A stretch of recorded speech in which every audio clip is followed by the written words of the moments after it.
నమస్తే welcome to news line నేను మీ journalist అని ముఖ్యంగా తెలంగాణ ఛత్తీస్గఢ్ మహారాష్ట్ర సరిహద్దుల్లో మాత్రం పూర్తిగా కూడా మావోయిస్టుల ఏరియైతే లక్ష్యంగా కూడా ఇటు కేంద్ర రాష్ట్ర బలగాలు మోహరిస్తున్న నేపథ్యంలోనే ఎవరైతే మావోయిస్టులు ఉన్నారో మావోయిస్టులంతా కూడా సుమారు 60 మంది ఈరోజు లొంగిపోతారంటూ కూడా పెద్ద ఎత్తున ప్రచారం జరుగుతుంది. ఒక పక్క మల్లోజుల వేణుగోపాల్ కావచ్చు లేకపోతే ఇతరితర కీలక నాయకులంతా కూడా ఈరోజు జనజీవన స్రవంతిలో కలుస్తారంటూ కూడా పెద్ద ఎత్తున ప్రచారం జరుగుతున్న నేపథ్యంలోనే పూర్తిగా కూడా మావోయిస్ట్ పార్టీకి ఇది ఒక కోలుకోలని ఎదురుదెబ్బగా కూడా చెప్పుకోవచ్చు. దీనికి సంబంధించి మావోయిస్టులు పూర్తిగా కూడా లొంగిపోవాలంటూ కేంద్ర హోంశాఖ మంత్రి అమిత్ షా చెప్పిన పరిస్థితి కూడా అయితే కనపడుతుంది. దీనికి సంబంధించి ఒకసారి మాట్లాడే ప్రయత్నం చేద్దాం. మనతో పాటు ప్రొఫెసర్ గడ్డం లక్ష్మణ్ సార్ ఉన్నారు. సార్ నమస్తే.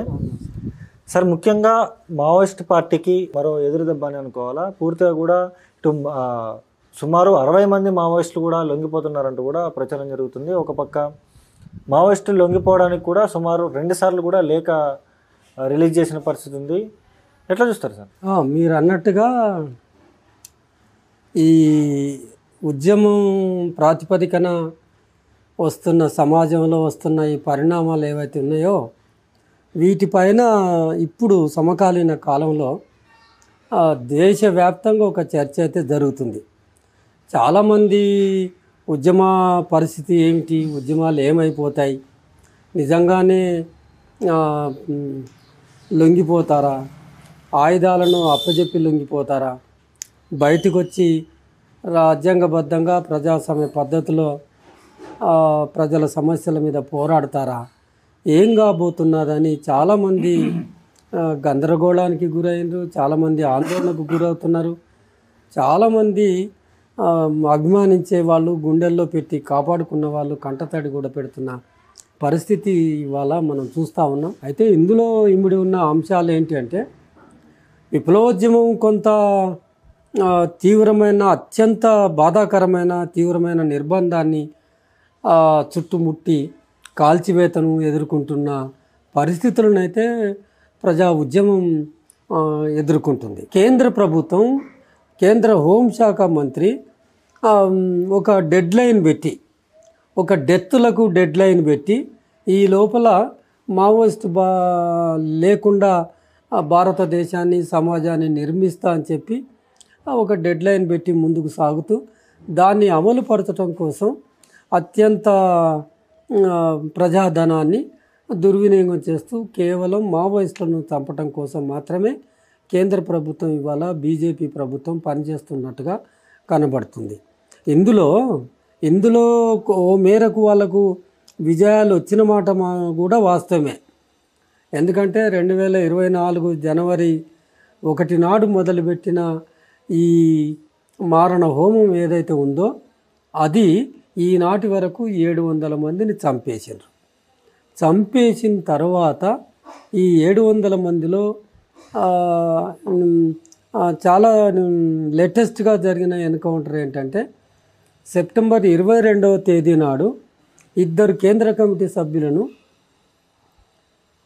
మాకు తెలిసిన సమాచారం మేరకు వాళ్ళను రాయ్పూర్లో అనారోగ్య కారణాల చేత బయటికి వస్తే రాయ్పూర్లో అదుపులోకి తీసుకొని వాళ్లకు స్పృహ కోల్పోయేటట్టుగా కొంత మత్తుమంది ఇచ్చి తాజాగా ఉన్నప్పుడు ఫోటోలు తీసుకొని 2 కేంద్ర కమిటీ సభ్యులు, ఒకరు కడారి సత్యనారాయణ, ఒకరు కట్ట రామచంద్రారెడ్డి గారు, వీళ్ళందరూ దాదాపుగా 70 సంవత్సరాలకు చేరుకున్న వ్యక్తులు, నిష్ణాతులు, అనుభవం గల వాళ్ళు.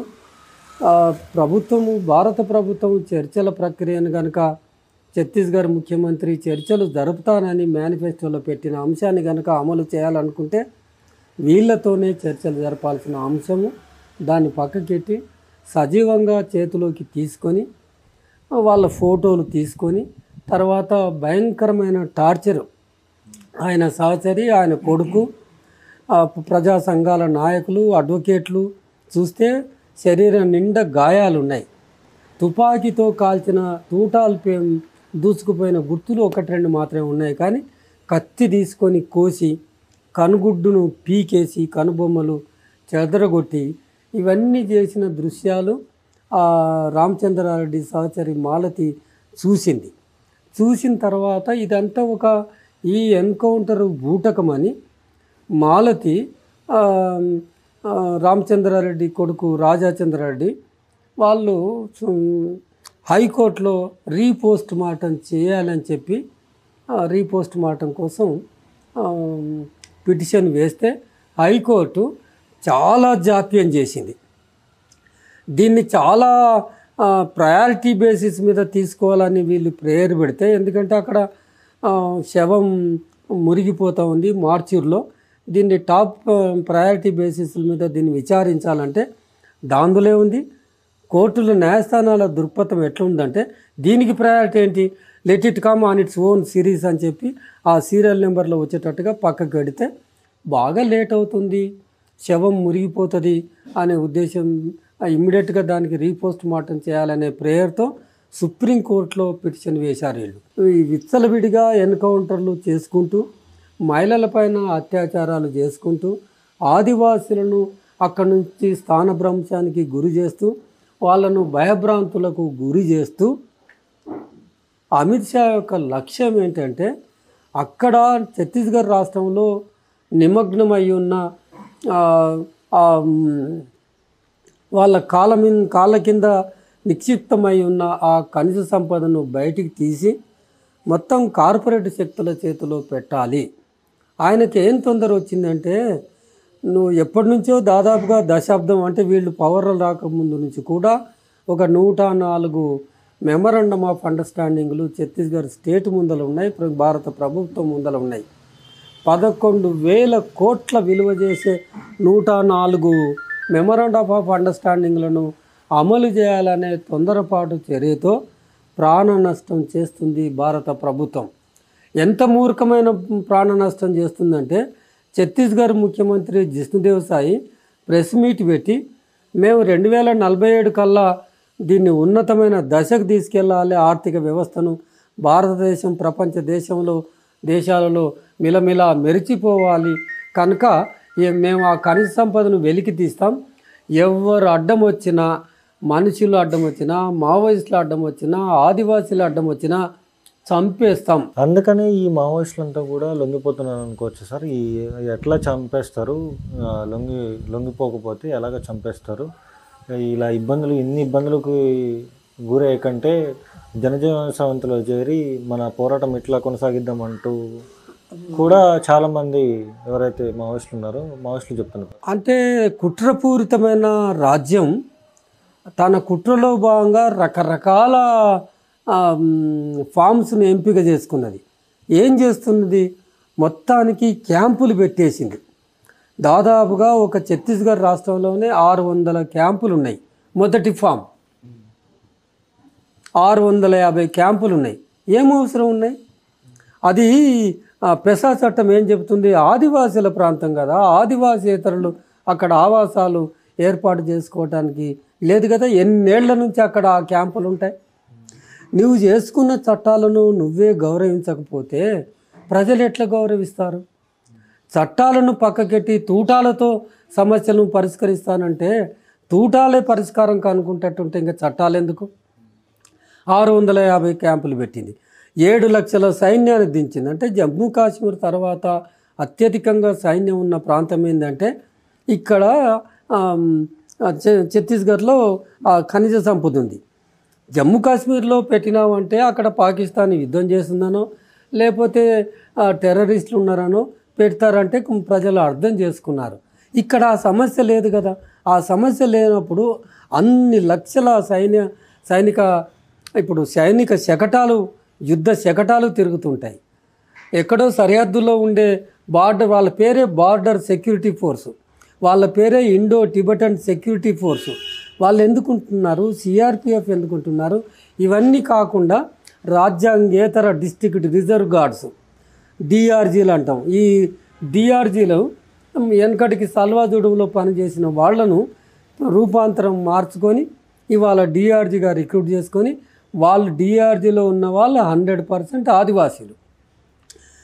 ఈ నైతిక చర్యలు సమాజంలో, ఊర్లల్లో, వాళ్ళ గూడాలలో అనైతిక చర్యలకు పాల్పడ్డ ఈ కొద్దిమంది దారి తప్పిన యువకులు లేదా మావోయిస్టు పార్టీలో చేసి లొంగిపోయి ఆ రాజ్యం పంచాన చేరిన ఈ యువకులను పట్టుకొని డిఆర్జీలుగా తయారు చేసి వాళ్ళ కన్నును వాళ్ళ చేతులతోటే పొడిపించే మరొక ఫాము. ఇది కాకుండా పటిష్టమైన ఇన్ఫార్మర్ వ్యవస్థను ఏర్పాటు చేసుకున్నది. ఇన్ఫార్మర్ వ్యవస్థ ద్వారా వాళ్ళు చూపిస్తారు, తీసుకెళ్ళి అడవిలో తీసుకెళ్ళి చూపిస్తారు, అదిగా అక్కడ కూర్చున్నారని అట్లా కాల్చేస్తారు. 4వ ఫాము వితిన్ ది పార్టీలోనే కోవట్లను ఏర్పాటు చేసుకొని అన్ని రకాలుగా ఊపిరి సల్పకుండా ఒక వాతావరణాన్ని సృష్టించిన కేంద్ర ప్రభుత్వం ఏం చేస్తుంది? మీరు లొంగిపోతే రెడ్ కార్పెట్, లేదంటే చంపేస్తాం. తిరిగి వచ్చిన వాళ్లకు రెడ్ కార్పెట్. ఎంతమంది వచ్చిండ్రు ఇప్పటికీ? దేశం నిండా సరెండర్ అయిన వాళ్ళ సంఖ్యనే ఎక్కువ ఉంది పార్టీలో ఉన్న వాళ్ళ సంఖ్య కంటే. వాళ్ళందరూ ఇప్పుడు ఎట్లా బతుకుతున్నారో ఒకసారి ఆలోచించండి. దుర్భరమైన జీవితాన్ని సమాజంలో వాళ్ళు ఒక జీవితాన్ని గడుపుతూ ఉన్నారు. మీరు రాండ్రి, మీకు సుందరమైన ఒక స్వప్నాన్ని వాళ్ళ ముందల పెట్టి ప్రభుత్వం చెప్తుంది కదా, సరెండర్ అయిన వాళ్ళకి వాళ్ళ మీద ఉన్నటువంటి రివార్డు మేము ఇస్తున్నాం, ఇల్లులు ఇస్తున్నాం, లేకపోతే ల్యాండ్ ఇస్తున్నాం, వాళ్ళ జీవన ఉపాధి కల్పిస్తామంటూ కూడా ప్రభుత్వం చెప్తుంది. కానీ చేయట్లేదా? మీరు ఒక పని చేయండి, నేను చెప్తున్నాను కదా, సరెండర్ అయిన ప్రభుత్వానికి రాజ్యం ముందు మోకరిల్లిన వాళ్ళ సంఖ్య గణనీయంగా ఉంది సమాజంలో. వాళ్ళ దగ్గరికి వెళ్ళి ఒకసారి ఇంటర్వ్యూ చేయండి, వాళ్ళ జీవన విధానం మీద ఒక సర్వే చేయండి. ఒక సామాజిక బాధ్యతగా, ఒక జర్నలిజంలో ఉన్న మీరుగా వాళ్ళు గడుపుతున్న లైఫ్, జీవితం, గవర్నమెంట్ ఏం వాగ్దానం చేసింది, ఏమి ఇచ్చింది, అంతలో ఎంత కోత పెట్టిస్తున్నది, వాళ్ళ జీవితాలకు ఏమవుతుంది అనే విషయం మనకు అర్థమైపోతుంది. మీరు చేస్తున్న ఇంటర్వ్యూలలో, చూస్తున్న ఇంటర్వ్యూలలో కూడా వాళ్ళ చాలా దుర్భరమైన జీవితం. చెప్పడానికి ఏంది, చాలా చెప్తుంది, మీకు ఇది ఇస్తాం అది ఇస్తామని. కానీ యాక్చువల్గా వాళ్ళకు రెడ్ కార్పెట్ వేస్తుంది. రెడ్ కార్పెట్ వేస్తామంటుంది. రెడ్ కార్పెట్ కాదు కదా, ఉన్న కార్పెట్ను, కాళ్ళ కింద ఉన్న కార్పెట్ను లాగి పడేస్తుంది, లేదంటే చంపేస్తామంటుంది. అంటే ఇటువంటి చుట్టువేత కార్యక్రమాన్ని, ఒక భయం గొలిపే కార్యక్రమాన్ని చేపట్టిన తర్వాత నిజంగానే పెద్ద పెద్ద నాయకులు నేల కొరుకుతున్న సందర్భంలో మే 21 నాడు మావోయిస్టు పార్టీ ప్రధాన కార్యదర్శి నంబాల కేశవరావుతో పాటుగా మరొక 28 మందిని మొత్తంగా పొట్టన పెట్టుకున్న ఈ వైనం పెద్ద పెద్ద నాయకులు, కేంద్ర కమిటీ నాయకులు పోతున్న ఈ సందర్భంలో ఎక్కడో ఒక చోట గుండె చెదిరిన వాళ్ళు, బ్రతుకు మీద తీపి మళ్ళీ వాళ్ళకు కలిగిన వాళ్ళు పిక్కలకు పని చెప్పి పారిపోయి వచ్చి రాజ్యం చెంతన చేరుతున్న పరిస్థితి మనకు కనబడుతుంది. అంటే మరీగా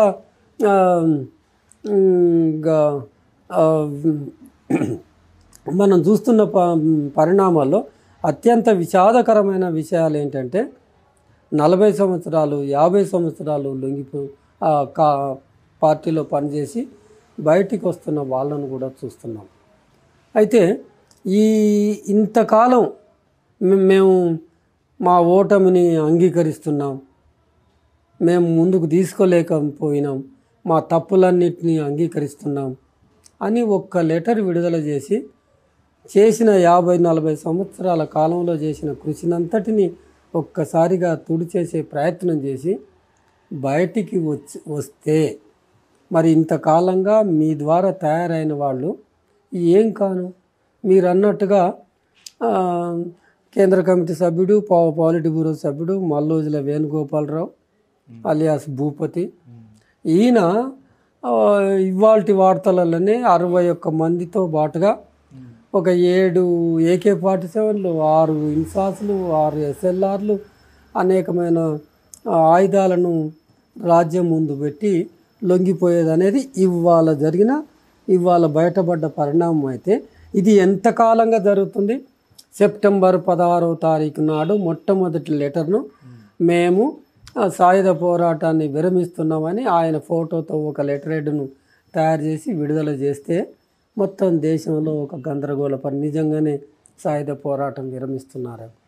మళ్ళీ కొద్ది రోజులకే 19 తారీఖు 22 తారీఖు నాడు మేము ఓటమిని అంగీకరిస్తున్నాం పూర్తిగా, అంత పార్టీ మొత్తం లొంగిపోదలుచుకునేది సాయుధ పోరాటాన్ని విరమిస్తాం, ప్రజాస్వామ్యబద్ధంగా బయటకు వచ్చి పోరాటాలను ప్రజా సమస్యల మీద నిర్మిస్తాం.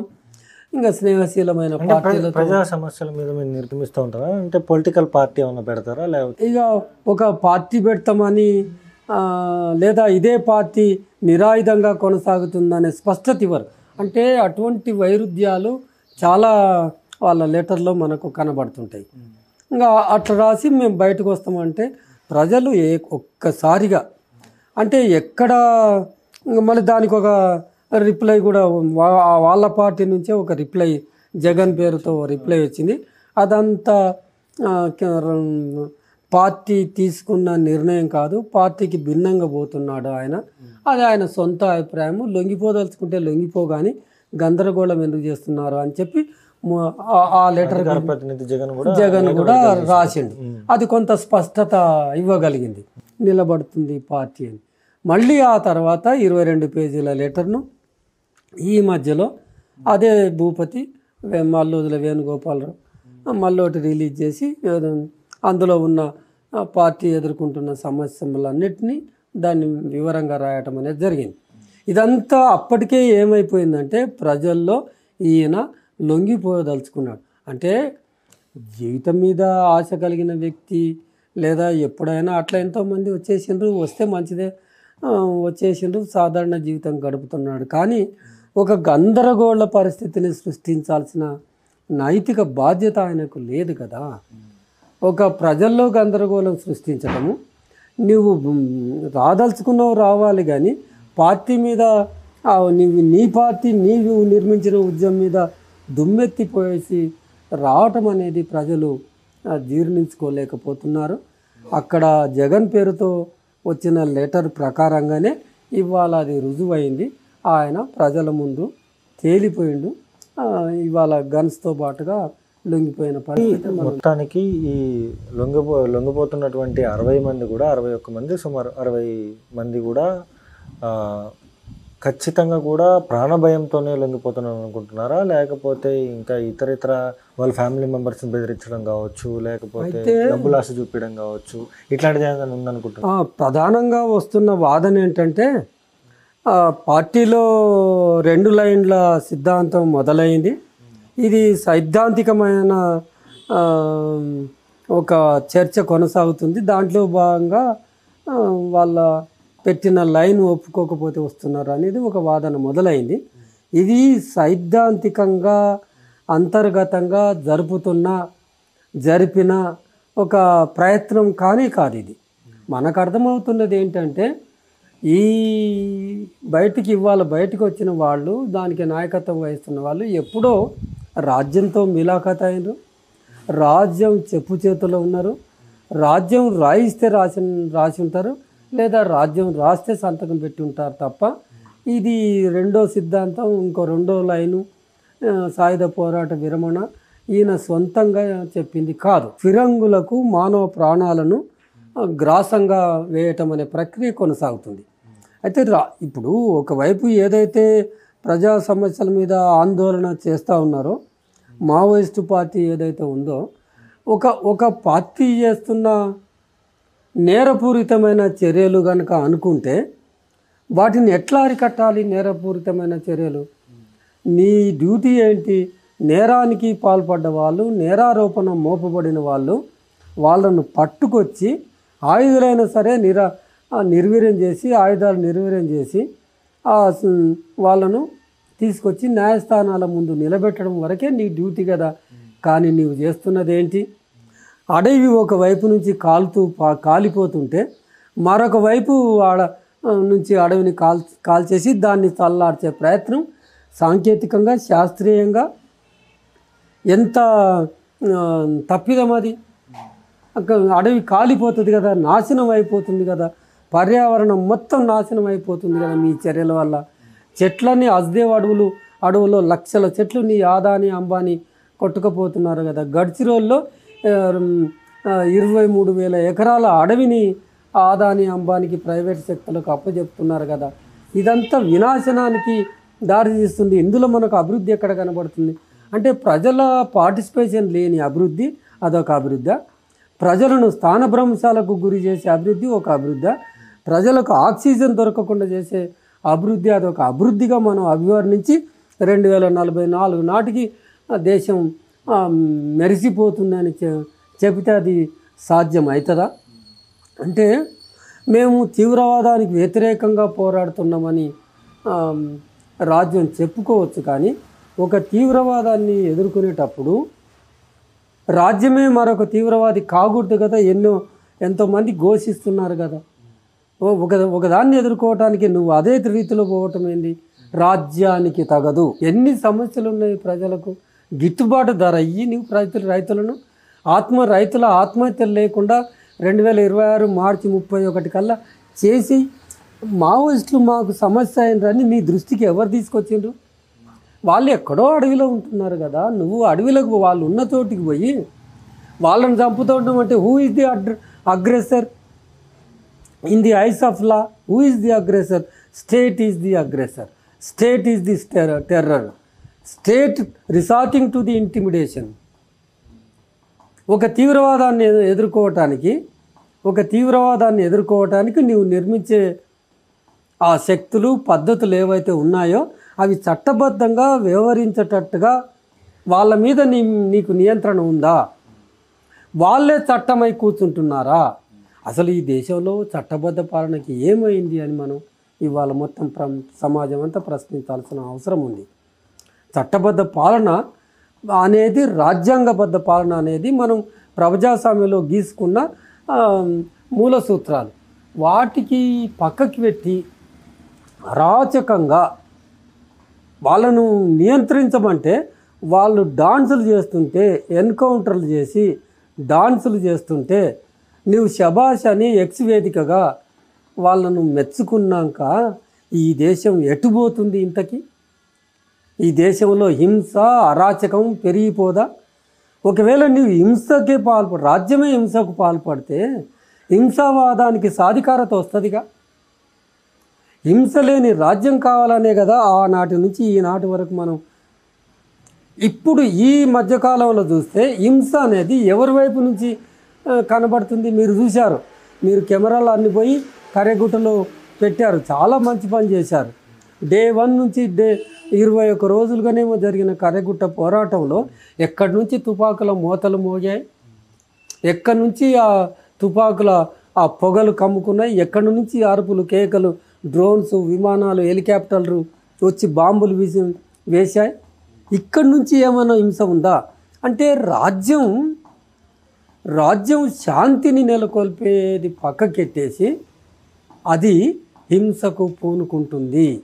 ఇది ఇవాళ నీకు రిజల్ట్ రావచ్చు, కానీ అది హింసావాదాన్ని పాదులు కొలుపుతుంది అనేది గుర్తు. ఇది దేశానికి, ప్రజాస్వామ్యానికి, చట్టాలకు, రాజ్యాంగానికి పెద్ద గొడ్డలి పెట్టుగా మారుతూ ఉంటుంది. అయితే పూర్తిగా కూడా ఇప్పుడంతా మావోయిస్టులు అంతా కూడా లొంగిపోతున్న పరిస్థితి ఒకవైపు. మరి మావోయిస్ట్ పార్టీ అధికార ప్రతినిధి ఇదంతా కూడా కావాలని అయితే మల్లోజులు వేణుగోపాల్ కావాలని చేస్తుంది తప్పించి ఇది పార్టీలో అంతర్గతంగా కలహాలు ఏం లేవు, ఆయన లొంగిపోవచ్చు అంటూ కూడా లేఖ విడుదల చేసిన పరిస్థితి ఉంది. ఇప్పుడు మావోయిస్ట్ పార్టీకి మరో ఎదురు దెబ్బనే చెప్పుకోవాలి. ఏమన్నా బ్యాకప్ ప్లాన్ ఏమన్నా ఉంది అని మీరు అనుకుంటా ఉన్నారా మావోయిస్ట్ పార్టీకి? అంటే మనం ఈ అంతటి లేకపోతే మావోయిస్టుల నిజంగానే అందరూ కలిసి లొంగిపోయి ఏదైనా పొలిటికల్ పార్టీ లాగా పెట్టుకుని ఏమన్నా ముందుకెళ్ళే అవకాశం ఉందా? అంటే అవి ఇంకా రాజకీయపరమైన అంశాలు. అవి మనం సమాజంలోకి వచ్చిన ఉత్తరాలు, బహిరంగపరచబడ్డ ఆ ఉత్తరాలు, వాళ్ళ వ్యూహాలు, వాళ్ళ ఎత్తుగడలు ఏముంటాయో, కానీ ఎవరైతే ఒక చిచ్చు రేపారో, మన కనబడ్డ కాడికి మాట్లాడదలుచుకుంటే, ఎవరైతే ఒక చిచ్చు రేపారో ఆ చిచ్చు లేపిన వాళ్ళు ఎక్కడ ముగిసిపోవాలో అక్కడ ముగిసిపోయారు కనుక ఓ రకంగా ఇంకా ప్రక్షాళన జరిగినట్లే మనం భావించవచ్చు. సమాజం ఒక ఉద్యమం, ఒక ప్రక్షాళన జరిగిపోయింది. నిలబడ్డ వాళ్ళు ఇంకా తేజైన లక్ష్యాలతో ముందుకు సాగుతారని మనం ప్రజలు అనుకునే అవకాశాలు ఉన్నాయి. అయితే ఇప్పటికైనా రాజ్యానికి ఒక ముందల ఉన్న విషయం ఏంటంటే, ఇప్పటి వరకు మీరు వస్తారా చస్తారా ఈ పాలసీని పక్కకు పెట్టి ఉన్నవాళ్ళు పోయిన వాళ్ళు పోయినరు, అసలు సిసలైన వాళ్ళు మిగిలిపోయినరు అనుకుంటే ఉన్న వాళ్ళతో మరింత రక్తపాతం జరగకుండా ఆ పచ్చని దండకారణ్యం రక్తమయం కాకుండా ఉండాలంటే వాళ్ళతో చర్చలు జరపండి. చర్చలు అనేది ఒక ప్రజాస్వామ్యంలో ఒక ఆకాంక్ష. ఒక యుద్ధం జరుగుతున్నప్పుడు ఒక ప్రక్రియ అది. ఆ ప్రక్రియను మీరు విడనాడితే మేము చర్చలే లేవు, మేము చంపటానికే పూనుకున్నాము. భారతదేశంలో ఉన్నటువంటి మావోయిస్టులను అయితేనేమో ఎన్కౌంటర్ చేసి చంపుతున్న పరిస్థితి ఉంది. నిన్నగాక మొన్న పాకిస్తాన్ యుద్ధం ప్రకటించిన పరిస్థితి కూడా ఉంది. వాళ్ళతోనేమో లాలూచి పడ్డారు, వీళ్ళతోనేమో లాలూచి పడట్లేదు, కనీసం చర్చలకు కూడా రావట్లేదు. చర్చలకు మీరు రావంటూ కూడా ఎవరైతే కేంద్ర హోంశాఖ మంత్రి అమిత్ షా కూడా చెప్తున్న పరిస్థితి. ఎట్లా చూస్తారు సార్? అంటే ఇదేమో అది అంతర్జాతీయ పరమైన అంశము. ఇతర దేశాలతో మీరు అన్నట్టుగా 4 రోజుల్లో యుద్ధం ఆపేసేసి ఆ శాంతి చర్చలని వాళ్ళతో శాంతి చర్చలు జరిపి శాంతిని నెలకొల్పుకున్నారు. ఇక్కడ మావోయిస్టులకు వచ్చేసరికి ఏమైంది మరి? వీళ్ళతో ఎందుకు? నీ సొంత బిడ్డలు కదా, సుప్రీంకోర్టు వ్యాఖ్యానించింది కదా, గణతంత్ర రాజ్యం ఇది, గణతంత్ర రాజ్యం తన సొంత పిల్లల్ని చంపుకుంటుంది అని. ప్రజల్లో అసంతృప్తి ఉంటుంది. ఆ అసంతృప్తి కనుక నీవు రిజాల్వ్ చేయకపోతే, అదే చెప్తున్నావు, నీవు నిరుద్యోగ సమస్యను పరిష్కరించకపోతేవి, అసమానతలు తొలగించకపోతేవి, ఆదివాసీల పైన అత్యాచారాలు జరుగుతుంటే వాటిని నివారించపోతేవి, లింగ వివక్ష ఉంది దాన్ని నివారించపోతేవి, ఆ ఆకలిని నివారించపోతేవి, ఒక ప్రామాణికమైన విద్య లేదు, ఇన్ని సమస్యలు ఉన్నాయి కదా. కమ్యూనిస్టులను నక్సలైట్లను ఏరివేయాలనే సిద్ధాంతంలో భాగంగా ఇక 100 సంవత్సరాలు పూర్తి చేస్తున్న సందర్భంగా ఈ ఆర్ఎస్ఎస్ ఫామ్ అయ్యి 100 సంవత్సరాలు అవుతుంది కనుక ఆ 100వ సంవత్సరంలో మావోయిస్టులు లేకుండా చేయాలనే దాంతో ఆ ఫిలాసఫీని మేము సంపూర్ణంగా అమలుపరుచుకున్నామని గొప్పలు చెప్పుకోవటానికి ఉపయోగపడే విధంగా మావోయిస్టులు లేకుండా చేయాలనేది. ఇప్పుడు ఇంతగా మాకు తెలుస్తున్న సమాచారం ఏంటంటే ఆ కొనసాగింపులో భాగంగానే తెలంగాణ రాష్ట్రంలో కూడా ఛత్తీస్గఢ్ సరిహద్దు గ్రామాల్లో ఇప్పటికీ పోలీసులు సిఆర్పిఎఫ్ బలగాలు దాడి చేసి వాళ్ళను పట్టుకొచ్చి నానా హింసలు చేస్తున్నారు. మేము దాని మీద నిజ నిర్ధారణ కూడా చేస్తాము. మా దృష్టికి వస్తున్నది ఏంటంటే వాళ్ళకి చిన్న బుక్ ఇవ్వటం, వాళ్ళ మూమెంట్స్ అన్నీ రోజు ఎక్కడెక్కడ పోతున్నారు ఏం కథ రాయటము రాయించుకోవటము చేయాలి. సంతకు పోతే ఏ సంతకు పోయినావు అది నోట్ చేసుకోవాలి, ఏమేమి కొన్నారో ఆ వస్తువులు నోట్ చేసుకోవాలి, ఎక్కడెక్కడ తిరుగుతున్నారో ఇవంతా. ఇట్లా నిర్బంధపూరితమైన జీవితాన్ని ప్రజలపైన రుద్దుతుంది ఈ ప్రభుత్వం. ఈ నిర్బంధానికి తట్టుకొని నిలబడటం అనేది నిజంగా ఒక మానవాళికే ఒక సవాలు. ఆ సవాలును ఎదుర్కొని నిలబడ్డ వాళ్ళు నిలబడతారు. నువ్వు ఏదైతే చెబుతున్నావో డెడ్లైన్ పెట్టి, ఆ డెడ్లైన్ పెట్టి తీసేస్తా అని భౌతికంగా కొద్దిమందిని తీసేసి నేను నిర్మూలించినాను అంటావేమో. కానీ దీనికి ఇక్కడ ఒక ప్రశ్న అడుగుతున్నాం. 2026 మార్చి 30 నాటికి నిర్మూలిస్తాను మావోయిస్టు రహిత భారత సమాజం అన్నావు కదా, ఇంకా నిర్మూలించిన తర్వాత ఒక స్టేట్మెంట్ చేయి, ఇప్పుడే చేయి చూద్దాం. దండకారణ్యంలో మోహరించిన పోలీసుల క్యాంపులను మార్చి 31, 2020 నాటికి 26 నాటికి ఎత్తివేసేస్తాను అను చూద్దాం. మార్చి 31 లేనప్పుడు వాటితో ఏం పని ఉన్నాయి? అందుకని మరి చెప్పగలుగురాదు. నీవు ప్రకటించిన లక్ష్యం మెడల నీకు విశ్వాసం ఉంటే ఏప్రిల్ 1, 2020 నాటికల్లా నేను క్యాంపులను ఎత్తివేస్తున్నాను ప్రకటించేసాయి. 2026 ఏప్రిల్ 1 నాడు మొత్తం భారత సైన్యాన్ని మొత్తం వెనక్కి తీసుకుంటున్నాను అని ఒక ప్రకటన చేయి. నీవు జమ్మూ కాశ్మీర్ నుంచి అదనంగా సైన్యాన్ని తీసుకొస్తున్నావు కదా, ఇప్పటికే నిర్మూలించుకుంటూ వచ్చిన పిడికెడు మంది మిగిలిన పిడికెడు మంది మీదకి జమ్మూ కాశ్మీర్లో తీవ్రవాదంతో తలబడుతున్న భారత సైన్య బలగాలను మరి ఇప్పుడు ఇంకెందుకు మళ్ళీ ఈ ఛత్తీస్గఢ్లో మోహరించే ప్రయత్నం చేస్తున్నావు? ఈ దేశంలో ఆకలితో అలమటిస్తున్న జనం ఉన్నారు. ఈ దేశంలో పేద వర్గాలే దాదాపుగా 80% పేద వర్గాలే ఉన్నారు. పేద వర్గాలు ఉన్నది, పేదలు ఏర్పాటు చేసుకున్న ఆ పార్టీ, అది రక్షణగా గుండెల్లో పెట్టుకున్న ఆ పార్టీకి నాయకత్వం వహిస్తున్న కొద్ది మందిని తీసేస్తానంటారేమో, కానీ గుండెల నిండా పేరుకుపోయిన భావజాలాన్ని తుడిపేయటం మాత్రం ఎవ్వరి తరం కాదు అనేది మన భారత ప్రభుత్వం గుర్తెరిగి నడుచుకోవాల్సిన అవసరం ఉంటుందని తెలియజేస్తుంది. అయితే పూర్తిగా కూడా చూసారు కదా, ఇప్పటికే ఎవరైతే మల్లోజుల వేణుగోపాల్ కావచ్చు, లేకపోతే ఇతర నాయకులంతా కూడా లొంగిపోతున్న నేపథ్యంలోనే వీళ్ళంతా కూడా రాజ్యం చేతిలో కుట్రగా మిగిలిపోతారు. ఎవరైతే గతంలో లొంగిపోయినటువంటి మావోయిస్టులు కూడా వాళ్ళకి ఎటువంటి సంక్షేమ పథకాలు కూడా పూర్తి స్థాయిలో అందలేదంటూ కూడా చెప్తున్న పరిస్థితి ఉంది.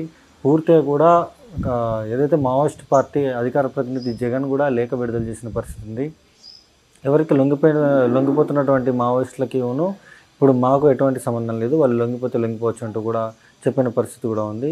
ఇక్కడ పౌర హక్కుల సంఘాల నాయకులు చెప్పేది ఏంటంటే, పూర్తిగా కూడా భారత బీజేపీ ప్రభుత్వం అధికారంలోకి వచ్చిన దగ్గర నుంచి పూర్తిగా కూడా మావోయిస్టులు నిర్మూలిస్తుంది, కానీ భావజాలాన్ని మాత్రం నిర్మించలేదు కూడా అంటూ కూడా మాట్లాడుతున్న పరిస్థితి అయితే మనం చూస్తూనే ఉండండి. న్యూస్ లైన్, నేను మీ జర్నలిస్ట్.